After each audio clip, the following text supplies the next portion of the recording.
مانا کہ ضرورتیں ضروری ہیں زندگی کے لیے، پر یا رسول اللہ آپ سے ضروری تو زندگی بھی نہیں۔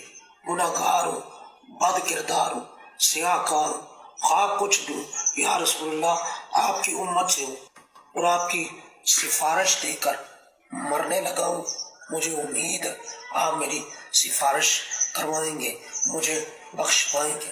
یا رسول اللہ انظر حالنا یا حبیب اللہ اذ قالنا اننی فی بحر غم مغرق ازیدی ساحل لنا اشقالنا لا يمكن الفناء کما قال حقا بعد از خدا بزرگ تو قصہ مختصر۔ قبر میں آہ گھپ اندھیرا ہے، فضل سے کر دے چاندنا یا رب۔ 5 مئی کو طیب جاوید، جن کے والد صاحب ہمارے ساتھ جاوید اقبال صاحب موجود ہیں، ان کی طبیعت خراب ہوئی۔ جو ویڈیو آپ نے ملاحظہ فرمائی وہ اس دن کی ہے کہ جب ان کی طبیعت خراب ہوئی اور وہ کلمات ادا کرتے ہوئے زمین کے اوپر تشریف لے۔ اس کے بعد ان کو ہاسپٹل لے جایا گیا، طبیعت ان کی سنبھل نہ سکی اور آپ کی وفات ہو گئی۔ طیب جاوید صاحب ایک نہایت ہی شریف انسان تھے، قاری بھی تھے اور ساتھ عالم دین تھے، دعوت اسلامی کے مدرسۃ المدینہ کے مدرس بھی تھے، اور الحمدللہ امیر علیہ سنت سے یہ مرید بھی تھے، اور ہر سال آپ مصلی بھی سنایا کرتے تھے۔ ہر بندے نے مانگا ہے، میرے بچے کی موت بہت اچھی ہے، اللہ پاک ان کے درجات کو بلند فرمائے۔ خیر طیب صاحب کے ماشاءاللہ پڑھانے کا انداز اور کلاس میں ڈسپلن کے حوالے سے بہت ہی اچھی اور ممتاز کارکردگی تھی۔ دوران بیماری بھی وہ آکسیجن کا سلنڈر ساتھ لے کے آ کے قرآن پاک کی تعلیم بچوں کو دیتے رہے ہیں، اور کلاس کا رزلٹ ان کا ماشاءاللہ ممتاز کیفیت میں تھا۔ 2023 کے اندر قاری طیب صاحب نے 11 حفاظ بنا کے ان کا سند امتحان پاس کروا کے ماشاءاللہ ان کو سند بھی دلوائی ہے۔ میں نے قاری طیب صاحب کے پاس 15 پاڑے حفظ کیے ہیں اور 15 پاڑوں کا رمضان میں میں نے مصلی سنایا۔ قاری طیب صاحب بہت اچھے استاد تھے، الحمدللہ میں نے ان کے پاس 10 پارے حفظ کیے۔ الحمدللہ میں نے قاری طیب صاحب کے پاس 13 پاڑے حفظ کیے ہیں۔ میں محمد اذکار جاوید اور قاری طیب صاحب کا چھوٹا بھائی ہوں۔ گھر میں جو ہے نا وہ انتہائی سادہ طبیعت تھے، کبھی انہوں نے والدین کے سامنے اونچی آواز تک بات نہیں کی، حالانکہ میں ان سے چھوٹا ہوں، لیکن میرے سے بھی انہوں نے کبھی اونچی آواز میں یا کوئی غیر اخلاقی طرح سے بات نہیں کی۔ وہ ہمیں بھی جو ہے نا وہ نماز وغیرہ کے اور باقی یہ چیزیں بتاتے رہتے تھے۔ امیر السنت کی بارگاہ میں ایک سوال بھی ہے کہ جب ہم اس طرح کی اموات دیکھتے ہیں جس میں عاشقان رسول ذکر اللہ، درود و سلام اور یا رسول اللہ کی صدائیں بلند کر رہے ہوتے ہیں، تو ایسی اموات دیکھ کر ہمیں کیا سبق حاصل کرنا چاہیے؟ اس حوالے سے کچھ آپ مدنی پھول ارشاد فرمائیں۔ اللہ اللہ اللہ اللہ اللہ پاک حضرت مولانا قاری طیب بن جاوید عطاری رحمۃ اللہ علیہ غریق رحمت فرمائے، ان کی بے حساب مغفرت کرے۔ واقعی ان کا کلپ جب مجھے پہنچا تو میں بھی رشک کرنے لگا۔ یہ اصل ایسے موقع پر جب آدمی ہوش جاتا رہتا ہے تو جو اندر ہوتا ہے باہر آتا ہے، تو ان کے جو اندر تھا نا وہ باہر نکلا۔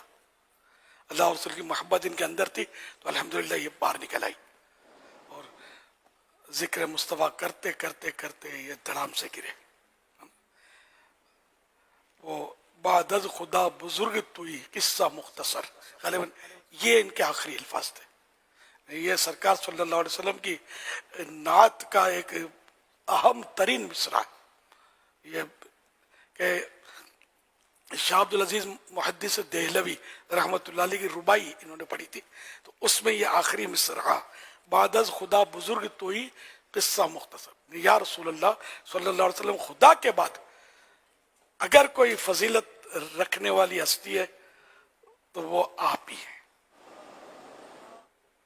یہ بہت جامع نعت ہے یہ مصرع جو ہے، تو یہ آخری ان کا، تو یہ ایسے جس کو بولتے ہیں کہ پکے سچے سچے سنی، یہ سنیوں کا عقیدہ ہے، اور سنیوں کی اس شان سے دنیا سے رخصت ہوتی ہے۔ تو یہ 5 مئی کو یہ کیفیت ان کی ہوئی اور یہ گرے، اور 8 مئی تک یہ بے ہوش رہے۔ کوئی گفتگو نہیں کی. انہوں نے جو معلومات میں نے بھی اکٹھی کی تو انہوں نے کوئی گفتگو نہیں کی. بس 3 دن تک یہ بے ہوش پڑے رہے. ایک آدھ بار ہوش آیا لیکن کچھ کلام نہ کیا. تو یوں ان کے آخری الفاظ نعت پاک مصطفیٰ جو زبان سے ادا ہوئے نا کہ عبادت خدا بزرگ تو یہ قصہ مختصر، یہ ایک اللہ کے نیک بندے بہت بڑے عالم دین کے قلم سے نکلا ہوا یہ نعتیہ مصرعہ، یہ بہت جامع مصرع ہے نعت شریف، یہ ان کی زبان سے ادا ہوا. دنیا سے وہ اس شان سے یہ کہے. تو 3 دن یہ بے ہوش رہ کر 8 مئی 2024 کو انہوں نے انتقال کیا، وفات پائی. اللہ پاک ان پر اپنی کروڑوں رحمت نازل فرمائے اور اللہ رب العزت ان کے صدقے ہماری بے حساب مغفرت فرمائے. واقعی ان کے خاندان والے بھی خوش نصیب ہیں کہ ایسی کہ موت تو کروڑوں میں کسی کو نصیب ہوتی ہے. لوگ روز مرتے ہیں کیا کوئی گانے بولتے مرتے. ہاں مطلب ایک بار میں نے اس طرح کی کوئی بہت پہلے شاید رمضان شریف میں یا کوئی مدنی مذاکرے میں کوئی باتیں کی تھی میں نے، تو کسی نے مجھے بتایا کہ کوئی فلاں ہاسپٹل سے آیا تھا، کارڈیو ہاسپٹل سے کام کرتا. بولا میں اتنے سال سے کام کرتا ہوں، میں نے اتنے عرصے میں نے کئی لوگوں کو مرتے دیکھا ہے. ایک شخص کو دیکھا تھا جو درود شریف پڑھتے ہوئے مرا تھا ماشاءاللہ. باقی جو مرتے ہیں کوئی گانے بول رہا ہوتا ہے، کوئی گلیاں بک رہا ہوتا ہے، کوئی فضول بک بک کر رہا ہوتا ہے. اللہ پاک رحمت کی طرف فرمائے. اندر گانے ہوں گے تو گانے نکلیں گے، مرتے وقت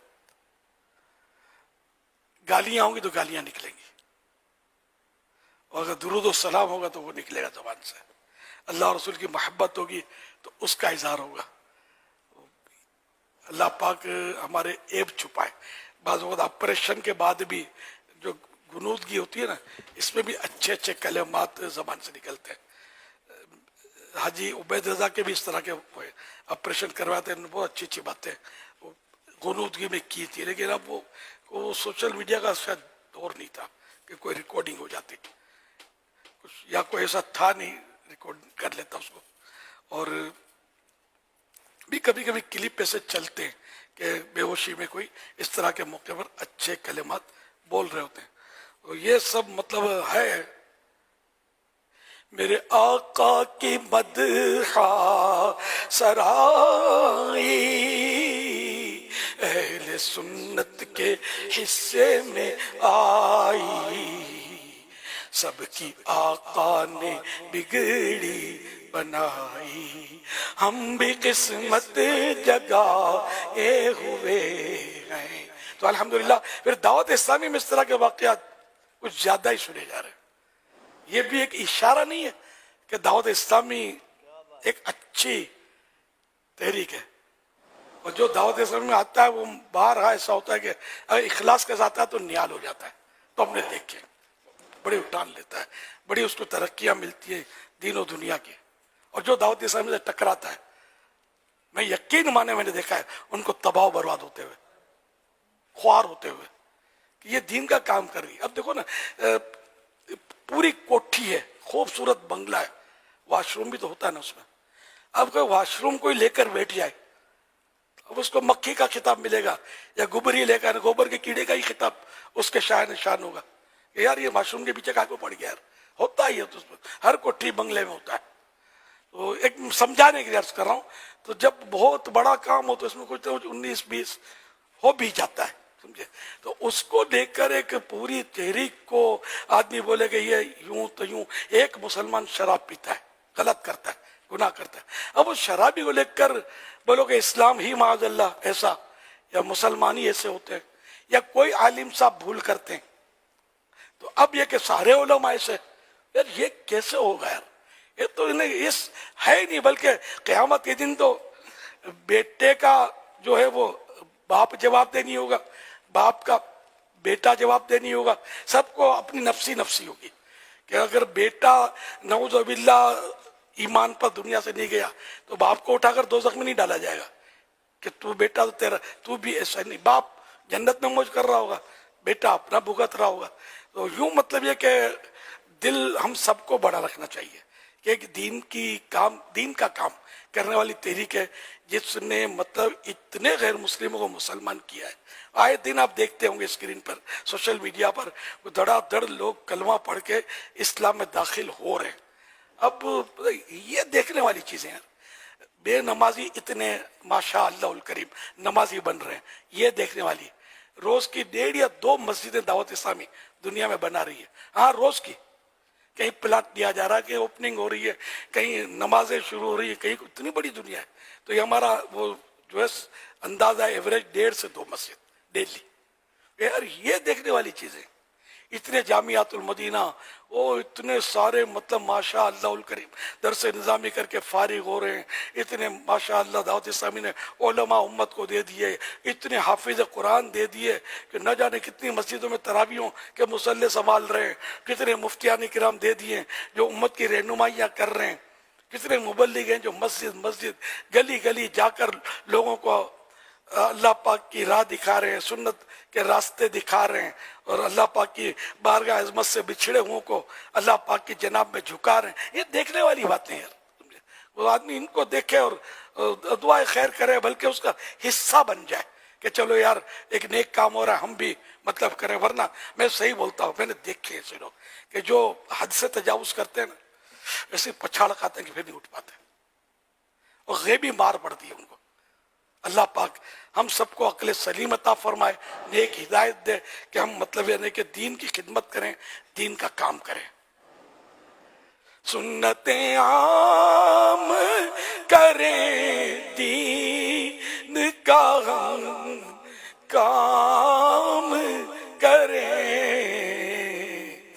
نیک ہو جائیں مسلمان مدینے والے. تو اللہ پاک قاری طیب صاحب کو غریق رحمت کرے اور ان کو جنت الفردوس میں اپنے پیارے پیارے آخری نبی صلی اللہ علیہ وسلم کا پڑوس نصیب فرمائے. مرحوم قاری صاحب 2 سال 5 ماہ سے وابستہ تھے غالباً مدرسۃ المدینہ گجر کہتے آپ, گجر خان کے تھے. اچھا, تو وہیں غالباً مدرسۃ المدینہ پڑھاتے تھے آپ. اور ان کی عمر جو تھی 37 سال لکھی ہے, 37 ایئرس. یہ گجر خان قریب جوانی ہوئی. گجر خان میں بھی ان کے اصال ثواب کے لیے جمع ہوا ہے. یہاں الحمدللہ اصال ثواب, یہ گجر خان والے نظر آ رہے ہیں. جی ہاں, یہی جمع ہوا ہے. اللہ اکبر. اصل میں ایک بار تعزیتی پیغام بھیج چکا ہوں, تو اس وقت مجھے قصہ نہیں پتا تھا, ہمارا سسٹم بنا ہوا اس سے آیا تھا, جو مجھے میری اطلاع ہے, تو اس لیے میں دوبارہ تعزیت کر نہیں رہا کہ تعزیت ایک بار کرنا سنت, دوبارہ تعزیت مکروہ, تو اس سے بچ رہا ہوں. اس لیے دعائے خیر تو روز ہو سکتی ہے. مگر یہ تو مدنی قافلے اور کچھ کر سکتے ہیں نا, مطلب ماشاءاللہ اصال ثواب کے بہت کچھ ہو سکتا ہے. جتنے بیٹے ذہن نصیب کے مطلب ہمت کریں اور اپنے گجر خان کے ہفتہ وار اجتماع 11 اجتماع 11ویں شریف نسبت سے ان کی نیت کر لیں کہ ہم شرکت بھی کریں گے, اور اسی مہینے 3 دن مدنی قافلے میں اصال ثواب کے لیے سفر بھی کریں گے. کہ گجر خان والوں, آپ کی قسمت پر رشک آ رہا ہے کہ آپ کے اندر ایک ایسا قاری صاحب موجود تھا جس نے جاتے ہوئے بتایا کہ میں کون تھا, جیتے جی نہیں بتایا اس نے. تو اس کے اصال ثواب کر کے اپنی قسمت بدل لو, سب ہمت کرو. جو میں نے 2 کام دیے آپ کو اس پر آئیے آپ. اجتماع 11 اور ذیقعد شریف میں ذیقعد چل رہی ہے, تو 3 دن کا مدنی قافلہ. اگر ذیقعد میں ممکن نہیں ہے تو کم از کم ذوالحجہ شریف میں کر لیجیے 3 دن کا مدنی قافلہ اصال ثواب کے لیے. اللہ اس کا آپ کو اجر بھی دے گا, قاری صاحب کو بھی ظاہر اس کا ثواب پہنچے گا, آپ کے ثواب میں بھی کوئی کمی نہیں آئے گی انشاءاللہ. اور سچی بات ہے, دعوت اسلامی کے ساتھ وابستہ ہو جائیں. ہمارے قاری صاحب رحمت اللہ علیہ خالی وہ مدرس ہی نہیں تھے, پڑھاتے ہی نہیں تھے, بلکہ دعوت اسلامی کے دینی کاموں کے حساب سے یہ ذیلی نگران بھی تھے. دعوت اسلامی کے مبلغ بھی ان مانو کر ظاہر بیان بھی فرماتے ہوں گے. یہ جو گجر خان والے جمع ہیں, انہیں ذوالحجہ کے مدنی مذاکروں میں یا نا آپ کی طرف سے اگر دعوت ہو جائے تو یہ ہو سکتا ہے یہ گجر خان والے کو بسیں یا ٹرین وغیرہ کیا کیا ہوتا ہے؟ اب تو سب کرنا چاہیے ان کو. تو یہ یہاں آ جائیں تین بھائی کے لیے. ایک تو اصغر جاوید اتاری، امجد جاوید قادری اور ذوالفقار قادری، یہ تین بھائی ہیں. تایا جان ہے ایک، اور والد صاحب بھی. اب والد صاحب بزرگ ہیں، تایا جان ان سے زیادہ بزرگ ہوں گے. جی تایا تو والد کے بڑے بھائی کو بولتے ہیں نا، چاچا چھوٹے بھائی کو بولتے ہیں ہمارے. تو یہ بھی آ سکتے ہیں، نو پرابلم. حج پہ جائیں گے نا تو مکہ مدینہ دور ہے، کراچی نزدیک ہے. گجر خان والوں، مدینے جانا ہوگا تو کراچی سے آپ کی پرواز گزر کے جائے گی. گجر خان والوں ذوالحجہ کے مدنی مذاکرے ہو رہے ہیں، آ جائیں. 10 مدنی مذاکرے آئیں یہیں پر 3 دن گزارے. اب 3 دن کے لیے یا گجر خان سے ٹرین چلنی چاہیے اسپیشل. نا یقین مانے، خدا کی قسم میں بولتا ہوں، مجھے قاری صاحب پر رشک آ رہا ہے یار. ان کے آخری میں نے تو سب سنے نا، انہوں نے جو جو بولا ہے کلپ میں، کیا الفاظ تھے ان کے. اور بس سب ذکر خدا و مصطفیٰ ہے. وہ یہ نہیں کہا کہ مجھے تکلیف ہو رہی ہے، میرا سانس پھول رہا ہے، ہائے مجھے کیا ہو گیا، ہائے میرا کیا بنے، کچھ بھی نہیں بولا. وہ اللہ اور رسول کا ذکر کر رہے ہیں، وہ دعا مانگ رہے ہیں. ایسا کہاں سے لاؤ گے یار؟ یہ لاکھوں میں ایک تو محاورہ پرانا ہے، اربوں خربوں میں کوئی ایسا نکلتا ہے خوش نصیب. یہ آپ کے شہر میں نکلا. جاننے کے بعد اپنا ایک مطلب سکہ آپ کے دلوں پر بٹھا گیا. تو یہ گجر خان تو پورا تبدیل ہو جانا چاہیے، بچہ بچہ اس کا نوازی بن جانا چاہیے. سب سنتوں کے پابند ہو جائیں، سارے ظلم کے اڈے، گناہوں کے اڈے، برائیوں کے اڈے سب ختم ہو جانے چاہیے. اور ایک ایسا پیارا شہر بن جائے کہ جو یہاں آئے غیر مسلم تو مسلمان ہو جائے. اچھا ایک شہر ایسا بھی ہے پاکستان میں جس کا بچہ بچہ نمازی ہے، حافظ قرآن بنے، مدرسے کھلیں، جامعات المدینہ کھلیں اور دھوم مچ جائے سنتوں کی. ایسے بنا دو اپنے شہر کو. آپ سب مل کے کرو گے، اللہ کی رحمت آپ کے ساتھ ہوگی تو بیڑا پار ہوگا انشاءاللہ. گجر خان سے تو ٹرین چلا دو ایک ذوالحجہ کے 3 دن کے، اطراف سے امداد آ جائیے. دیگر بھی چکوک وغیرہ ہوتے ہیں، گاؤں گوٹ ہوتے ہیں، اطراف کے شہر قصبے مل جل کے ایک ٹرین آ جائے. بھلے 3 دن 10 دن کے لیے آ جاؤ تو بھی ٹھیک ہے، پر 3 دن کے لیے آ جائے. قربانی کھانے میں تو جمع کرنی ہے نا، تو وہ اپنے شہر میں ہی ہوں گی. تو اس طرح سب دین کے کام، دعوت اسلامی کے کام میں لگ جائیں. یہ اردو بابا یہ وقار المدینہ کے پاس ہے یہ گجر خان بھی. ارے باپ رے باپ، ایسے دیوانے کے پاس ہے. خلاف آپ چھٹے پڑے. اب آئی قربان ایکسپریس آئی انشاءاللہ. کیا بات ہے.